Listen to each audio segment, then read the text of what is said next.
Welcome back to Electrolysis Unplugged, the after-hours chat beyond the probe. I am Stephanie Shields, and today I am flying solo, but I promise that we've got some important and I would say a fascinating topic to dive into. If you ever wondered why electrolysis feels the way it does, why some areas are more sensitive than others, or how you make a treatment as comfortable as possible, whether you're a technician or a patient, this episode honestly is for you. We're going to break down the science behind pain perception and how nerves respond to treatment and real-world strategies that can make electrolysis more comfortable for both clients and electrologists. So let's jump in. This is Electrolysis Unplugged with your solo host today, Stephanie Shields.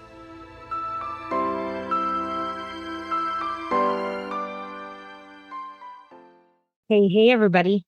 So tonight, I was going to do like a back and forth with Joanny talking about like the science of sensation and understanding like pain and nerve response and comfort and electrolysis. And I totally have notes because I was like, oh my gosh, she's stuck at work and I have got to do this solo. So you might see me looking off camera so I can make sure I stay on track because I had to make sure that was going to happen. But I really felt that this was one of those topics that it's kind of built not only for you guys, the electrologists, but it's built for your patients. Because if you, or clients, depending on if you're clinical or not, if you struggle with being able to describe the sensation of electrolysis or find the words that are, I would say, a peaceful way for you to describe we're about to embark on, especially in certain sensitive or more sensitive areas of the body. I think that this is a great opportunity to maybe utilize this dialogue with patients, or if like down the road when this is like released as the pod, for people to understand when they're consumers that electrolysis is not necessarily like kitten kisses. It is a rough treatment in certain times.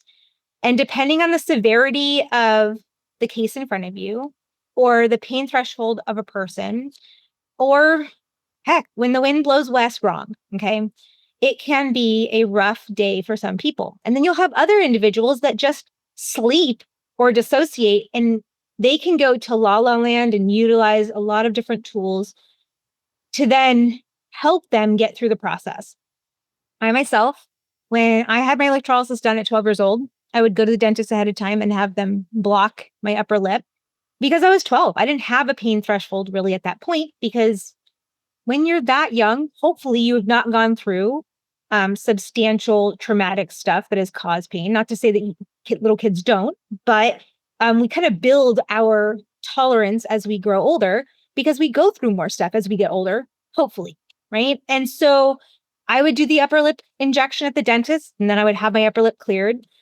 Into my teens, when I started getting laser more frequently, and I had, that ample amount of dark volume, dense, thick hair, that's like what lasers eat for dinner, right? And because of that, it also makes it more uncomfortable. The more it can see, the more it's targeting, the more uncomfortable it can be. And I would even say in those years, it was still uncomfortable for me, but I couldn't utilize something like a numbing cream because I was doing large areas of my body, and that could be a high risk. And so when I was going through that, we would have to do like pulse counting, right? So every time we'd fire the laser, 1, 2, 3, 4, 5, breathe, 1, 2, 3, 4, 5, because I had to have those breaks to get me into that space. So I think that this conversation today, and like I have the chat open, so if you guys want to drop questions in there as I'm talking, feel free to.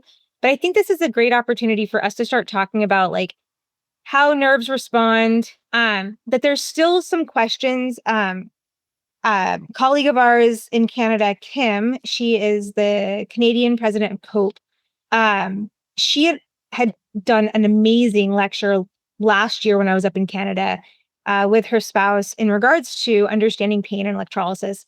And one of the conversation points was we have talked about synapse fatigue as electrologists forever. And as they were researching for their lecture, they found that synapse fatigue is one of those weird words that we use on the regular to explain what's happening to the body during that time. But traditionally, the amount of speed you would have to work in that time frame to cause that kind of discomfort would not be described as synapse fatigue with electrolysis, because usually like tattoos how fast it's going, the repetition there. That leads the brain to synapse fatigue in the truest form of it, rather than someone that is like, doing like repetitive slow movement. It will put an addendum in there. Years ago, I was talking to Mike Bono, and we were talking about basically understanding synapse fatigue. And the component that kind of came to my mind, and like when he was talking to me about it, was that I think that there's a level of, because of alternating current and because of the waves of energy, it still can probably be achieved outside of the speed at which we're working. But there is still something that we need to find the words to use, or find someone who has those words for us to use to best describe how our body fatigues when it's uncomfortable. And so, as we are kind of discussing today, I want you to put in the back of your brain that it is my like goal out of all goals to get rid of terminology that maybe is incorrect in our industry, but at the same time, find what does work. And I think for right now, we can still utilize synapse fatigue in conversation, but I think that it is like you should put a caveat in that space of like, it is similar to the body's response of synapse fatigue. And then we go into these explanations. And so we'll dive probably further into that. But that is really kind of the basis of this entire conversation. I just saw in the chat, my client slept for 45 minutes while I worked on her very whiskery chin today. I love that. I just take a nap, let me zap, we're golden. That is absolutely goals. It's wonderful to see when clients can just kind of get into the zone. So we're going to talk about the first part of this, which is like, what is pain and why does electrolysis feel different for everyone? So of course, like one of the most common questions you get during a consultation is it painful, right? How long does it take? Is it painful? And how much does it cost? That's usually like the trifecta of questions that they're most concerned about, outside of like, will my skin look okay? And it's hard to say if something's going to be painful or not when you simply don't know how that person perceives pain on the day to day. So the truth is that there is no single answer to if it's painful or not. I will say that there are certain areas of the body that traditionally are more sensitive than other areas, and they tend to be central of the body, or centered in any area, or in areas where it's bony or very thin skin, because there is more sensation happening in those spaces. But it's hard to say, oh, it's gonna, like, out of a scale from 1 to 10, it's always gonna be a 5. We don't know, because one person might fall asleep. And like nowadays, if you were to try and zap the few remaining hairs that I have left on my body for students to practice insertions on, like if you were to do any zaps on that, my arms and my legs, I could take hair removal for hours. If you go after my face, I want to run in 5 minutes. And that is me, Stephanie Shields, a person who does not have the best pain threshold for electrolysis on my face. So when I talk to patients, I will explain that for me, my face is a difficult area, but my body is very easy. When I think of a patient I had this morning, she will sleep through her upper lip, and just kind of, even if she's not asleep, she just kind of chills out during that time for a full hour of terminal hair growth on her lip. And that is so cool to me, because I want to know what superpower we haven't figured out about her yet that she has, because that's very difficult for a lot of people. That's a high sensory area. And so when we're thinking about that, it's like, I needed injections. She chills out.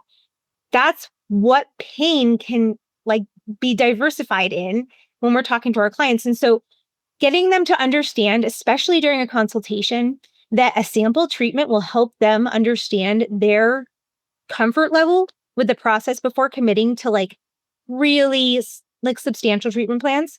And it gets you an opportunity to know how long, if they can tolerate 15 minutes, can they tolerate 30?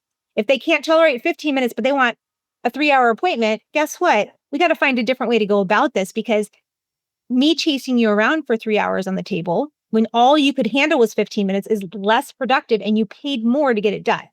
So we have to start finding ways to navigate uncomfortable situations, and electrolysis is one. One of our comments says, for me, pain stays localized on the face, so it doesn't feel as intense as the legs, where I feel like the current travels through my body. And I would love to say in that space is, what type of current are you having in those two areas? Because when it travels through, what is your nervous system doing? Because some individuals are heavily charged, electrolysis terms, heavily charged by galvanic current. Others find it very tolerable. Some people, in this case, for you, thermolysis. Thermolysis for me, on my body, I would say it's like neither here nor there. Okay. Electrolysis, I can feel the waves, especially in multineedle. On my face, I can do some galvanic on my cheeks. Thermolysis everywhere else it's like my no-fly zone. So I get that. And I think that's a really important moment to understand that, like, those modalities can play differently in that space. We experience pain because nerve endings in the skin, and those nerve endings send the signals to the brain. We understand this when we're talking about A&P in electrolysis school, that our nervous system is incredible at sending sensories or sensations to our brain to allow us to know whether or not we're in danger or not. But also, if we are able to experience like elation, if we are able to experience cold and heat, and they're all very important. And how somebody responds to that could be very different. Uh, I can sit with a hot pad against my back for hours, but you put cold pad against my back for a minute, and I'm like, boom, like out. Um, Great question in the chat. Says, is it normal to see flashes of light during the zap if the eyes are closed with galvanic? So interestingly enough, some individuals can see current when their eyes are closed. Um, and I have not done a deep dive onto why that is, but I will say that I am one of those individuals that when my eyes are closed, I can see uh, the electrical charge. I don't know how to explain it, but it's like a flash behind the eye, behind the lids. Um, I would love to have someone come on to the class and be able to talk about what that is. I don't know who exactly I would ask in that scenario. I would probably say like a neurologist, but like, what is that? I sometimes think like when I was a kid, I accidentally decided to stick something metal inside of a electrical socket, and I wonder if that's the origin story of Zap Master. Is that it just shot me across the room, and now I can see all charges when I'm getting zapped. Right? Um, it usually only happens when you're close to the area for me. So if I'm working on my legs, and you're doing electrolysis and I have my eyes closed, I would not see the sensation there, but I would if you were on my face. So kind of like interesting little tidbits. But I definitely feel like there is something to it. To what extent, and why it happens to some people, and they're more receptive to it than others, I'm not 100% on that one. So we know that like when it's everyone's nervous system processes these signals differently, as we're talking about here. Some clients do describe electrolysis like, with that minor prickling sensation, and others will then describe it as like sharp pokes. Um, I like to ask my clients, are you feeling it during the insertion when my pressure changes in my fingertips, or are you feeling it after my hand is steadied? Because if you're feeling it after my hand is steadied, that's telling me that you're feeling the energy. If you're feeling it during my insertion, that poke is I'm not in the right place, right? And so, where I've selected a filament too large for the follicle, I'm not doing what's the right balance for myself during that time. So I would say that when you're asking your clients about sensation, be very specific in your terminology, because if, for example, you're like, do you feel a wave of energy or a poke? Well, they might feel a poke, and there's no way they would be feeling a poke in like galvanic current during that time. right? They're feeling usually that more poking sensation in thermolysis because it's so quick, right? But if they're feeling it during galvanic, I now know that something is off in my technique, because I need to do something different to make sure that they're not feeling that. Are there any areas of the body that are more prone to feeling the poking or probe? That they should never feel a poke if the insertion is correct. They should not feel a poke if the insertion is correct. However, they might feel the follicle, especially those who I've noticed are probably more neurodiverse, can feel sensation changes like a follicle stretch. Um, but I would say that if they are feeling that, you probably need to start sizing your probe differently, because they are feeling that expansion of the follicle, and that is not as ideal.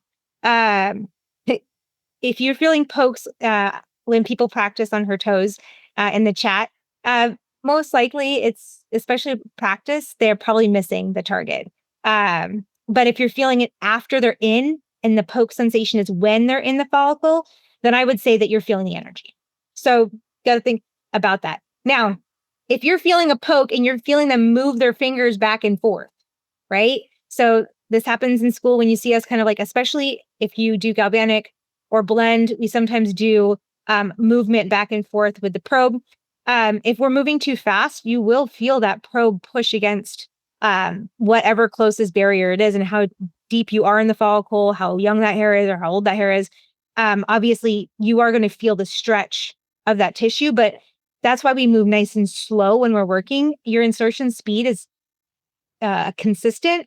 It is the areas that you work in that gets you faster in electrolysis. So obviously a leg is going to be faster than a toe, because in a toe, you're having to move that digit around much differently than a leg that's already stretched out. And most of those follicles are in the same line. Think about toe hairs, like I think toe knuckles. All those hairs go like this, that, and the other, especially if they've been waxed before. And so if we're practicing, we're trying to figure out, am I going this direction, that direction?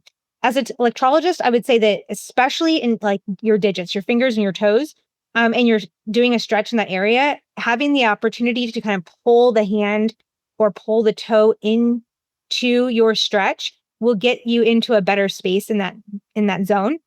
But it also depends on if you're a one-handed technician or a two, because if you're a two-handed technician, you can't really comfortably pull that in the same direction as you could with a one-handed technician. Doesn't mean that's impossible. It just means that you have to find new and interesting ways to get there. So you might have more micro movements within your fingers. Some people definitely have substantially more sensitive nerve endings, especially when they are hypersensitive already, and then you're working in a hypersensitive zone. So upper lip, bikini, Brazilian, lips, fingers, toes, areolas. If you're working on someone assigned female at birth, especially somebody who has breastfed before, they tend to be a little bit more tolerant around the areola than those assigned male at birth, who haven't had that same sensation in that area. It's just a matter of like that sensory. But if somebody's like on a progesterone, that is going to make them more sensitive on their breast tissue. So then that area would then become more uncomfortable. Abdomen trail, I always say like center of the body is going to be more uncomfortable. Bonier areas tend to be more uncomfortable in that as well. Hormones do impact how somebody perceives pain as well. It doesn't mean that like if you have more estrogen or more testosterone, it's more painful. It is more along the lines that there are shifts in your hormones that your body is having to regulate something already. So it's already trying to receive sensations a little differently, and hormones a little differently, that you might see shifts in that place.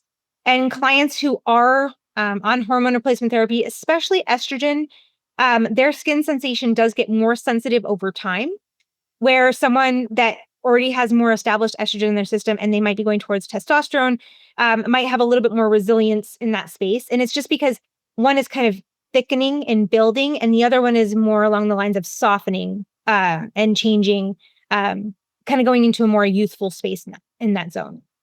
So that will also change it. People who have had like chronic dermaplaning, microdermabrasions, chemical peels. I would say chemical peels are going to be into more of a sensitive area, but if they have a little bit more frequent rough treatments. Dermaplaning, honestly, is one of the big ones, especially if they try to dermaplane at home.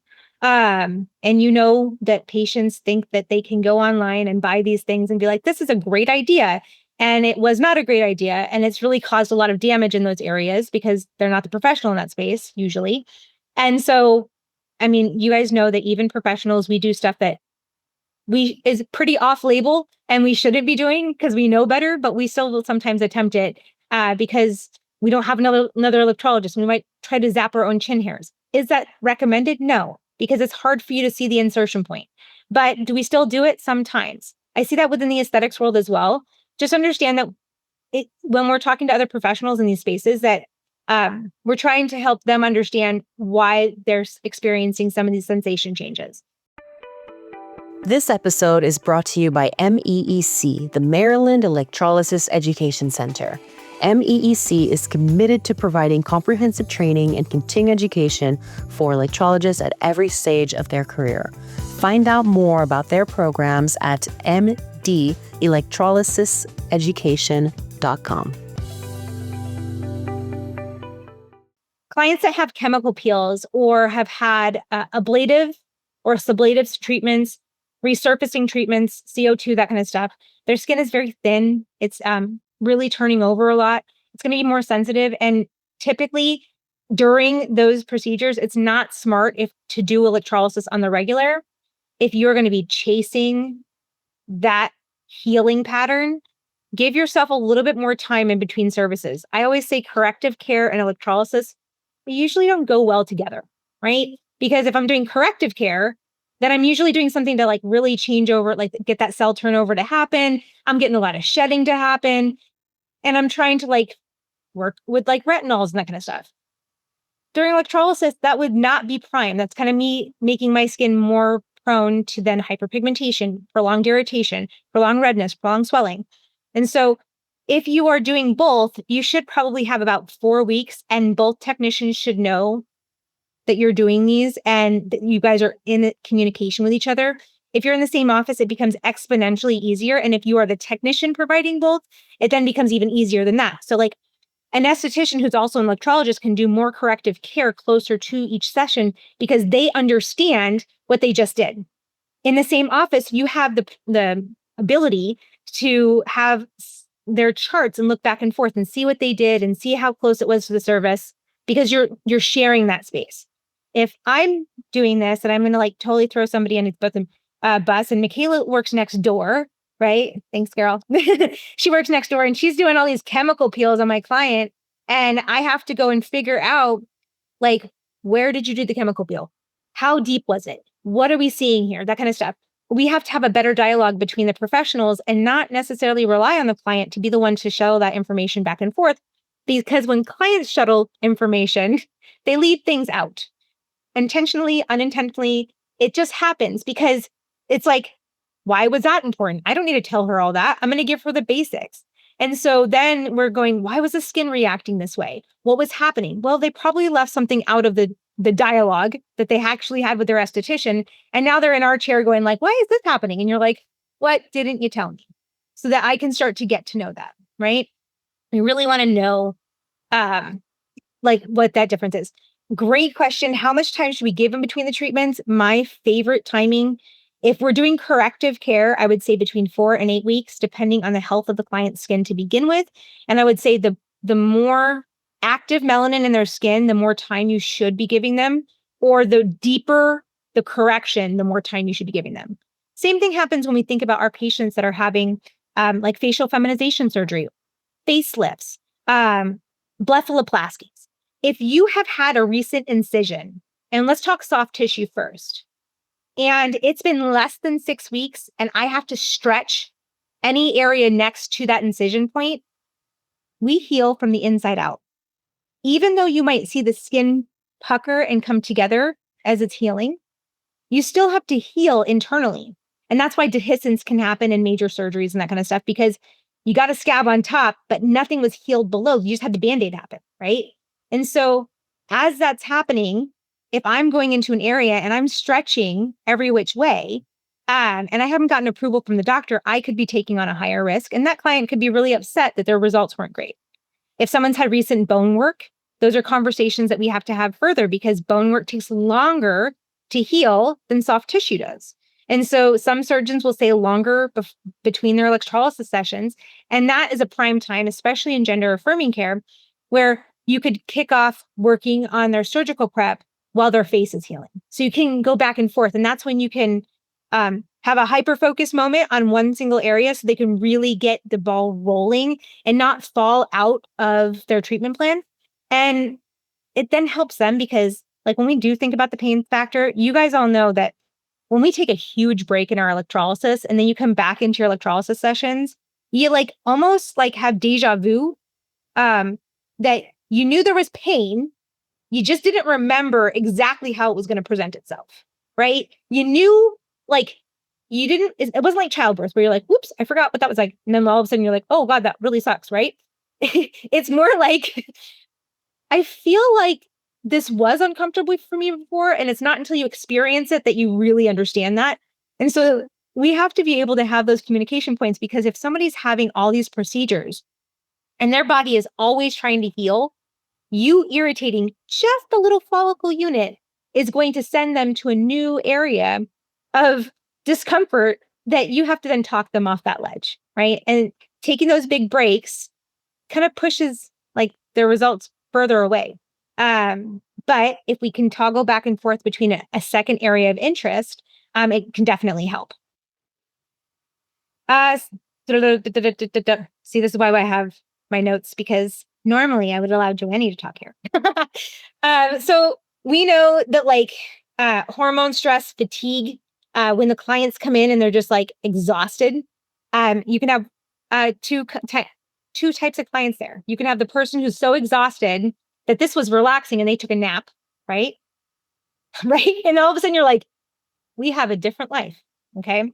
And then you can have the other person, they're so exhausted that even the radio being too loud in the room makes their electrolysis more uncomfortable. Right. And so you have to start finding how the client's body responds to, for example, fatigue or stress. If they're not hydrated, oh my gosh, yes. In the chat, when they're not hydrated, think about how hard it is to pull moisture to that area when they're dehydrated. We know that hydration, whether you're doing AC or DC, so alternating current, direct current, right? Thermolysis or galvanic, depending on where you're at in your education. And that's why I'm giving you all the terminology here. I would say, like, we know that those expectations, there we go, of end treatment are going to be better when they have hydration in their system because we know AC is going to get those water molecules moving. We know the DC is going to help that lye grow, and moisture it's needed, right? And of course, we're all cute little cucumbers with anxiety. We have mostly moisture in our body, but when the skin is so asphyxiated, it becomes a problem and makes it more uncomfortable for that person to get through. Certain type of music recommendation. When great question in the chat as well. So yeah, find the music that makes them most comfortable. Make sure it's not something that's going to raise your stress in treatment. So the reason I say this is I am someone who I love rock music. I love some metal. I love some punk. That's like if you see me jamming out, not that I don't love pop music and musicals as well. Full transparency, I love music. But when I'm doing electrolysis, I'm not listening to punk music. That's how I'm cleaning the office, right? But if somebody wants to listen to that while I'm working, it needs to be in their ears. Like, don't listen. I got to focus here. I'll have something chill or something I can bop my head to and get that beat going, right? Because we love repetition as electrologists. And if we can get that beat that's consistent, that's helpful. That's why I don't necessarily like that music in that time frame, because if I have somebody screaming in my treatment room, well, great for cleaning my office, not so great for me to focus, right? Because it's just amping me up. So I would say find the music that makes them most comfortable. I would say areas that are more sensitive to work in and have a hinge, like a jawline. That should be a client that is silent, or you need to practice ventriloquism, right? Because you're moving more and I'm using a tiny filament to get into that follicle. That's a really small target. And you just made me have to go duck hunting at the fair on your face, right? I'm just trying to get somewhere. And so it becomes very difficult for me to provide you a comfortable service because you're like all over. And that is stressful in so many ways because you know they're going to get up from the table and they're like, "Did you get everything?" And it's like, "No, because we booked an hour and you talked whenever I said, please, silent in this place, and it ran me behind. I can't get it clear because it wasn't prime." So that's where you get to control the treatment room a little bit more. And if like a client is like, as you're talking to your clients, and you go back and say, Stephanie said that you need to be quiet when working on the jaw. Um, First, don't get me in trouble. Two, Stephanie is saying that you can find times to talk. But if it's an area that has to move and I have to get to that area, like a cheek is going to be an easy area for you to talk while I'm working. A jawline is not. If I'm underneath your chin and you're talking, you already know that that area is difficult to reach, right? You already know that like you're trying to find the angle and all the hairs are growing back towards the neck. And so if I'm trying to chase those follicles, it's going to be more uncomfortable. And you're going to end up with a higher chance of bruising, right? Because once again, I am trying to put a small filament into a follicle and you just gave me a moving target. Um, I do love to see in the chat. It's funny to see how many clients can speak without much movement, and some are very expressive.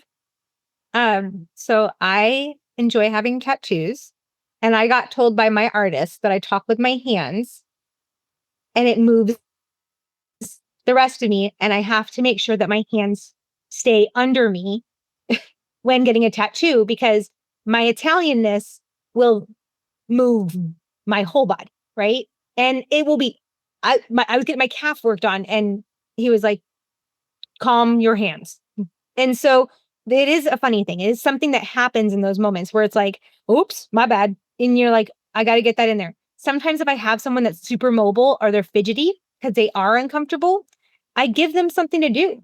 Even if I'm not doing direct current and not doing anaphoresis and cataphoresis, one of the best ways to distract your client when they're uncomfortable is give them a task. Hand them a ground, even if it's not plugged into the machine, give them that because it does help. Okay. It does help kind of distract in those spaces. Using distraction tools, whether they're vibration, whether they're fidgets, as long as it's not moving the area that you're in, you're fine.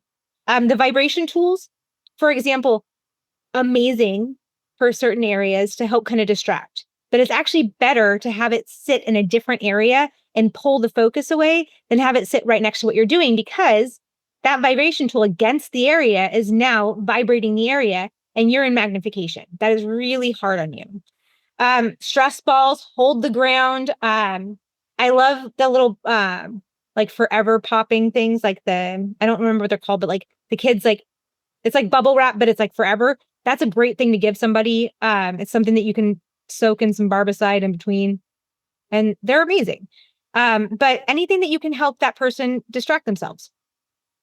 The clients like mindset is really powerful, and so I it's hard for me to sit in a place where I don't try to exude positivity, because this world can be kind of like a drag, and we're adults, and like we have to do a lot of the things that adults have to do, and that's a drag, right? And so I want my space to be someplace that you don't feel as much of that drag. I want you to feel empowered by what we're doing. I want you to feel comfortable in what we're doing. And so sometimes it's about how you set up that space. I'm a colorful person, as you can see in my background, right? Um, I tend to have a very colorful space. Very clinical, like white spaces does not bring me the same kind of joy. People who also have that same personality tend to find me, and this makes them more comfortable. And so finding like minds between a client and electrologist, especially when they're first getting into the industry or first getting electrolysis in the industry, as they're doing their consult, especially if you might not feel that there's a connection there, have them meet with a few of your colleagues and see if they do have a connection with somebody. Most likely, if you are giving them some solid information, they're going to be right back in there and they're going to be more appreciative in that moment of the information you provided. But if you have to spend 1.5 to 3 years with somebody and you're already butting heads at the consultation, it will make every appointment exponentially more uncomfortable. Um, and it's hard because it is like, it's a vulnerable position to be in, and I'm glad that it makes sense because it's like one of those things that like, I don't want to tell somebody, hey, like we're not vibing, right? And like, your vibe attracts your tribe is in the chat. Absolutely. I want that connection for you to actually want to be here, because if you don't want to be here as much, and we already know nobody likes having the hair. That's why they come to the electrolysis office, because they want you to do something about it. But I need you to be happy to be here as much as possible. Obviously, growing out facial hair, having electricity run through your follicle, maybe not might be your Tuesday night happiness, but if I can find a way to get you into that space, you will find the treatment much more comfortable. I definitely tell my clients, like, breathe. There are some breathing techniques that I absolutely love when it comes to working in sensitive areas. I have them work with me as essentially at the beginning of their sessions. Like if I notice they're a little bit more jumpy, that I will show them, like, you're going to feel my pressure change in my hand even before the filament goes to your follicle. When you feel that pressure change, take a deep breath. And as I'm inserting and you feel me stop, exhale. And what happens is like, it kind of gave them like and they're able to get with the rhythm that you're working. What is important in those moments is if you establish a rhythm, don't all of a sudden change up that rhythm. Remember at the beginning of this, I said, when I was having laser done, we had to go 5 pulses at a time. 1, 2, 3, 4, 5, pause. 1, 2, 3, 4, 5, pause. If all of a sudden, and my technician was my mom, if all of a sudden my mom was like, we're going to go 20 pulses. I got this one last box. I was not ready for 20. I was ready for 5, right? And so you have to prepare them for that. Sometimes you get really focused on what you're doing and you're looking in this tiny little magnifier, and all of a sudden, like, the rest of the world is gone. And you were close to the lip when you started working, but you didn't realize how close you were to the lip. And all of a sudden now you're on someone's lip and you forgot to warn them that you were going to the lip, right? Those are moments that if we build that into how we navigate our treatment room, it makes it easier for a client to feel less pain. Establishing trust in the process, it does make a difference. People who are uncomfortable with you will be uncomfortable with your chair, right? And vice versa. That vibe, it's palpable. Okay. Same thing happens in a classroom, right? And then I'm sure that my students will hear this. Like sometimes I'm like, hey, calm, no circling the drain. Okay. We have to understand that this is a hard process to get through. Take a deep breath. It'll get better, right? Because if one person starts, and I know that my students, and we're not saying names in this, I know that my students will remember this, but we have patients that sometimes they'll come in together because it's models and students, right? And one person starts getting uncomfortable, and their friend, who can hear them because it's a classroom floor, is also now uncomfortable. And then they start playing off of each other. Okay. If you have someone that brings in someone who wants to gossip about family and get them all amped up when they're getting work done, that's not going to be beneficial, right? It's cool to spill the tea, but if the tea makes you stressed out, don't do it, right? You need to be able to like get into that space. I mean, the tea is good, but at the same time, the tea is not always good during electrolysis. And I'm here to make it as comfortable as possible. This season, Electrolysis Unplugged is spotlighting our groundbreaking research project. We're working on bringing legitimacy, data, and recognition back to electrology. If you're a practitioner ready to contribute detailed charting and client outcomes, or a student interested in learning the process, visit electrologycoalition.com. Look under research and get involved today. Together, we're writing the future of electrolysis. So when we insert that filament into the follicle, like sometimes we have to explain to our clients what's happening. So a way that I explain it is like sensory nerves are the things that are like responsible for detecting the pain and temperature and touch. And so what we're doing is we are in a space that those sensory nerves are going to be alert and waiting to tell the body and the brain that something is not right And so we need to be a little bit alerted in case we actually aren't going to be okay. Right. And so sometimes by not warning clients, their body can't prep in those spaces. Obviously, your nervous system can react without you thinking about it. But we need to think about how we navigate those waters. And a lot of times it's about understanding what's about to happen. The reason that you're feeling these sensations is because of those sensory nerves, and they're the same sensory nerves that allow you to understand what pain and temperature and touch feel like. And then sometimes that helps them understand, like, oh, yeah, if I touch the stove, okay, I know now that that stove was hot. Don't do that again. Right. But now they're on your table and they keep touching that stove, every couple seconds with new hair. And so they have to get into a place where they're like, I need to understand how to calm my body, knowing that I'm going to be touching that stove over and over. Sometimes we hit that spot that can trigger a slight twitch, and that's usually because the follicle is close to a motor nerve, which then controls obviously your muscle movement. So if you see someone getting that little especially like you can sometimes see it kind of in the corners of the mouth where doing galvanic current, sometimes they'll activate this a little bit more, where their mouth will kind of like pull upwards and inadvertently smile. Um, Yes, the Hensley and Huxley nerves endings. Yes. Sorry, is it that? Um, it's corresponding to that. Yes. Hold on. Oh, I'm seeing that I missed a question. Do sheets versus paper on table have any impact on clients' comfort? Um, let's say yes and no. Okay. Yes, obviously sheets are more comfortable.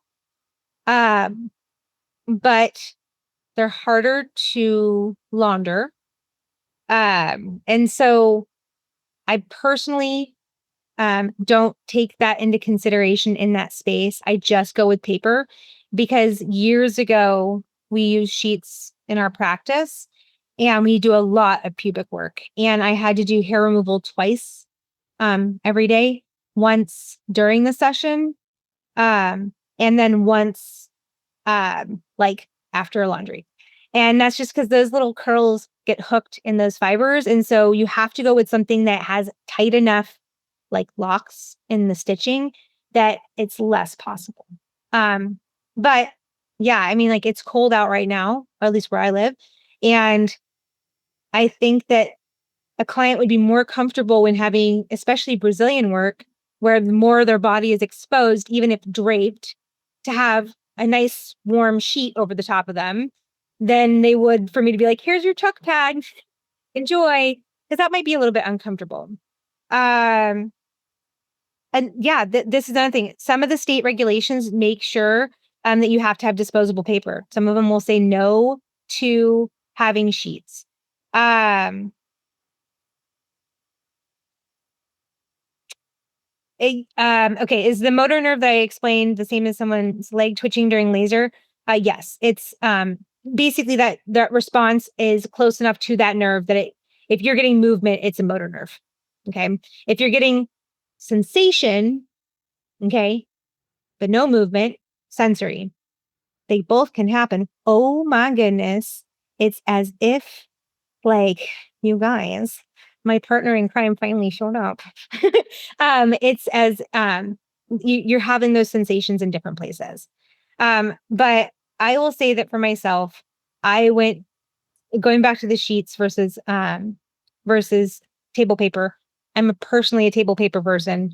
And that is only because I just don't want to do hair removal on my sheets ever again. And I don't want to figure out by buying multiple types of sheets which ones do it less. Um, Having a school, I also don't like having to. When we first opened the school 2 years ago here, uh, that was an experience because I wanted to do sheets, thinking, "Oh, that's a great idea," and then I realized that I had to do the laundry because I was the one with the washer and dryer, and that was the worst idea because I already have to do that in a family, and I don't even want to fold my own clothes. So that's why I have so many hangers. And that's like one of those things like you have to think about those things. Um, So going back to like what we're expecting, like when the client has like the twitching and that kind of stuff, if you think about like working on their eyebrow and they have that little twitch happen, you're probably getting close to that motor nerve. It Be careful in thinner skinned areas. If you know that someone's prone to twitching, um, especially near the eye, for example, guess who gets to have a shiner if we're not being careful, right? If I know that you are a twitcher, I'm going to have to stretch a little differently to see if I can stabilize that area without chasing the twitching nerve or twitching muscle. Um, just so everybody knows, Joanie is in the chat now, but she's all acting silent because she came in later. Just so everybody else knows, or Joanie, I have a whole note section because I was like, I can't be alone. Yeah, I'm so sorry. That's okay. Couldn't be helped. So I tried to jump on the last 20 minutes. So I'll just be another square listening to you. Okay, you got it. I can do this.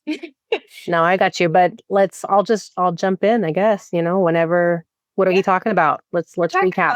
The science of sensations and electrolysis, the pain Okay. and how we're going through right now. We're talking about our nerves, our sensory nerves and our motor nerves, and understanding like where those can kind of like be activated. Whether if we're seeing a twitch, we're going with a motor nerve. Or we're seeing a pain receptor, we're going with a sensation, right? Or a sensory. And sometimes you can get both, right? And that's what I'm going to say is there is a time where you're getting twitching and they can feel everything. And you're like, well, that sucks. You're having to work through those moments to find their nice piece on the table, and that you're not having to chase a hair follicle and give them a bruise. Joanie, have you ever had anybody on your table end up with a shiner? It wasn't quite that extensive. It happened once, and it was a little bruise. And it's funny because you see it happen and it's flat and it goes, right? Yeah. Like, no, and you put pressure right on the area.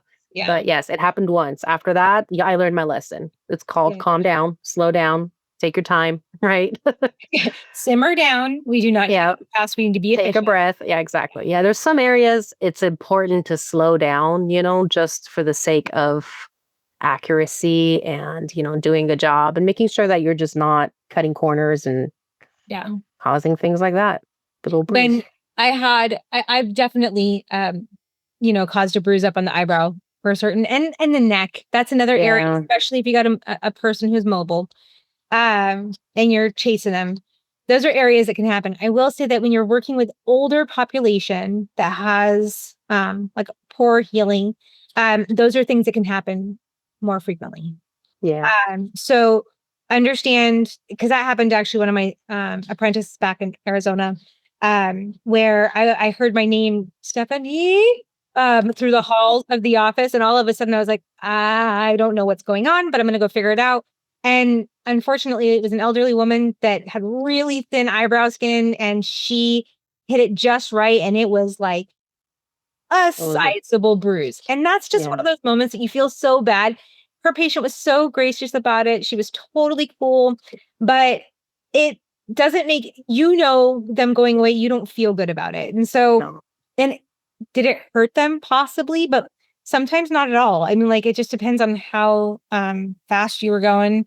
The skin is so thin. The vessels are just, it's so vascular around there. Everything's so fragile. It's not necessarily, I mean, obviously you got a bruise. It's because the insertion was off, but that being said, it doesn't take much. So sometimes it's like a little off and it can happen, especially in that area. Yeah. A question that we had was, do you keep ice in your practice? I keep the instant ice. I used to keep the ones in the freezer. Honestly, we were tossing it either way because it was like a single use. That going to the breakable ones meant that I didn't have to take up a freezer in the office. I didn't have to like remember that kind of stuff. It was in front of my face.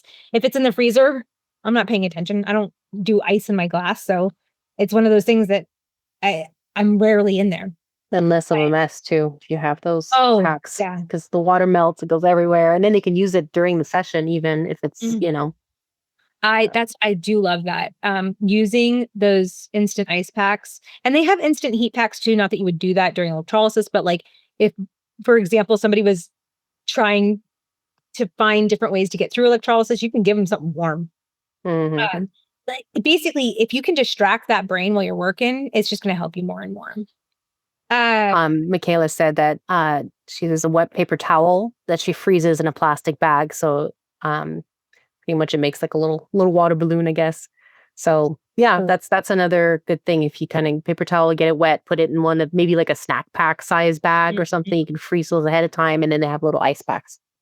Someone told me if you add a little bit of rubbing alcohol to it too, it kind of has like a icy texture. I've heard that. Yeah. I've never attempted it, but I really like the idea of a paper towel in the bag. I don't use latex in the office. So I also wouldn't carry balloons or latex balloons in the office. And when they do show up here, I am quick to usually get them out of the office because latex allergies are so high out there. I just don't feel like being the reason that somebody is having a reaction. In fact, I'm an organizer for our local Pride, and we do a latex-free Pride because, like, a lot of the balloon arches are very popular. And there was one attendee out of a couple thousand people that were there that had a severe allergy to it, and you have to just think about that.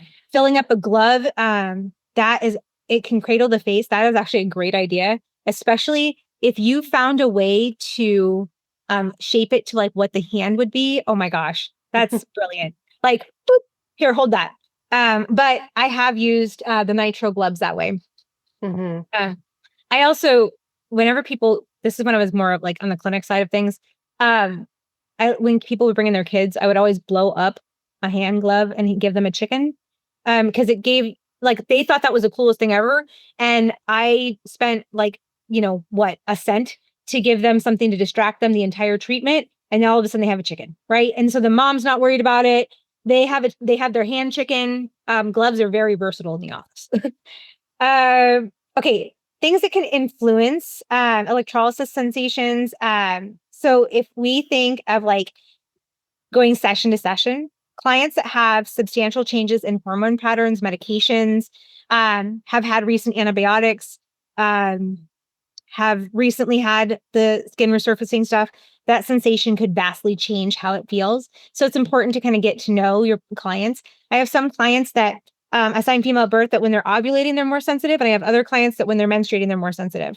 And I have some clients that are never sensitive, and then some clients who are always sensitive. Yeah, you definitely have to get to know. Yeah, you have to get to know people's quirks. I have some clients, they were more sensitive if they came in the morning, and others, that's their prime time of the day. And then others, it was after work. They were, it just so depends because sometimes, yeah, like at the end of the day, you've got your whole work day, in under your skin. And then here you are getting zapped at for an hour. And sometimes that's just too much for some people. Oh, So yeah. they do better morning appointments, coming fresh from sleep, nice meal in their stomach, good to go.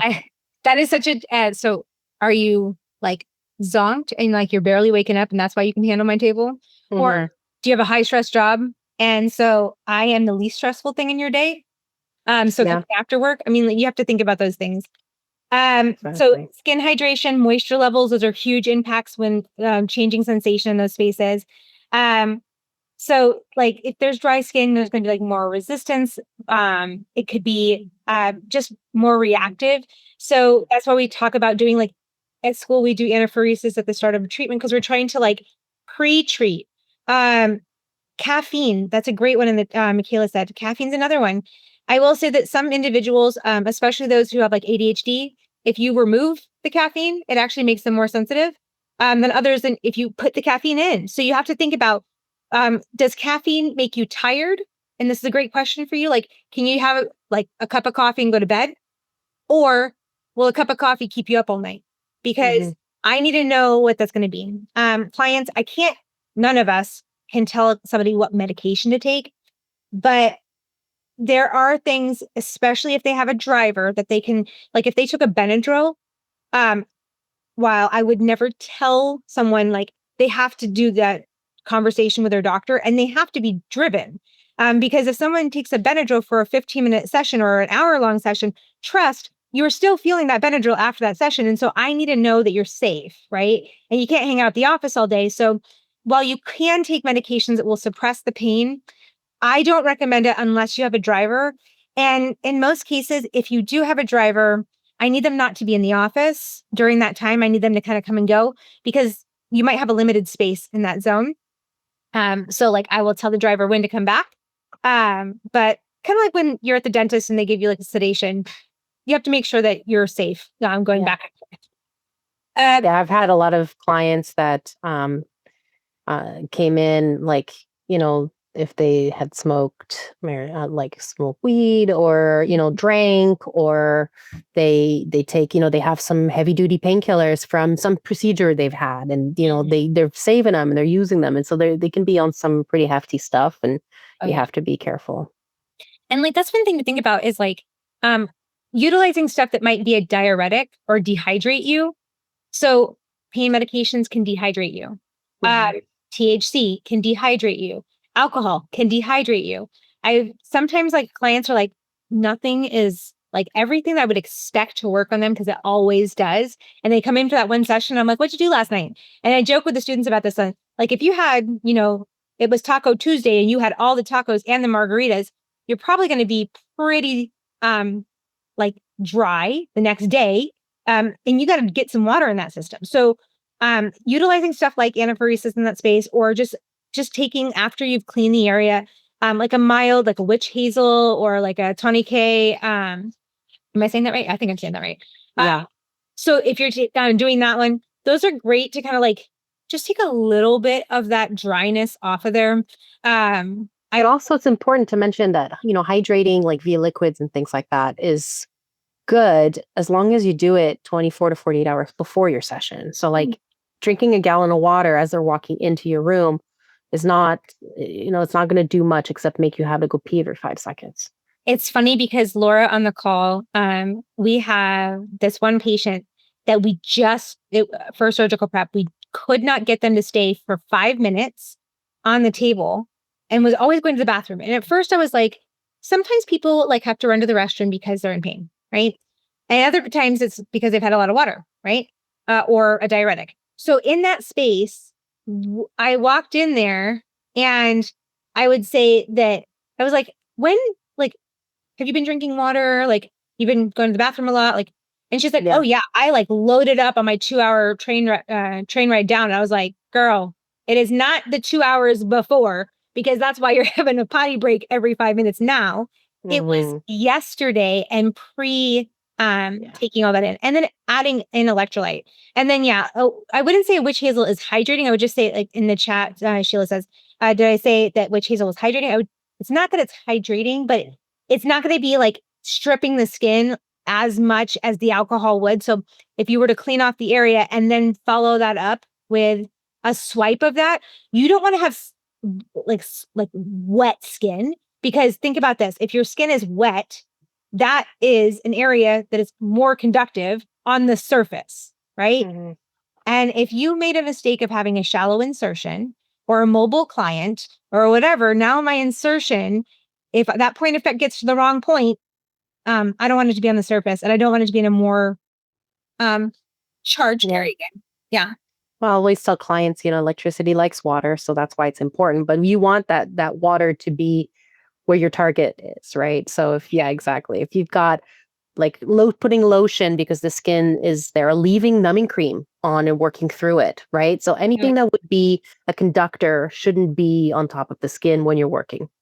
Also, if you're keeping product on the surface, you are not able to stretch that skin. No. Your insertion will not be where you think it should be. No.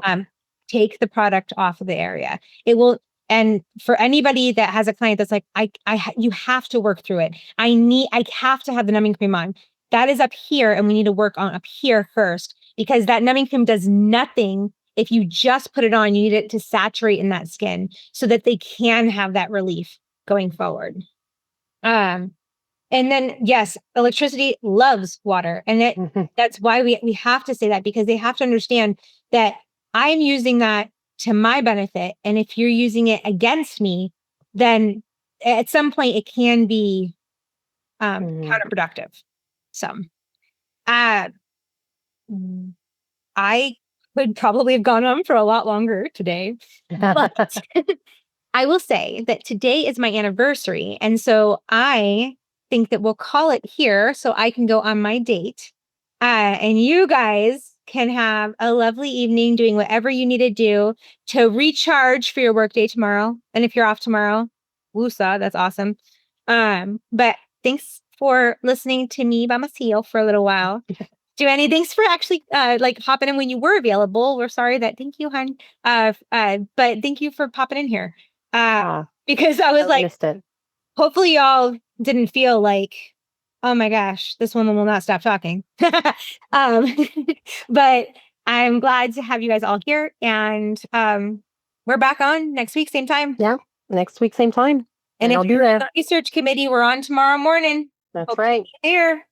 So bye, guys. Thank you, everyone.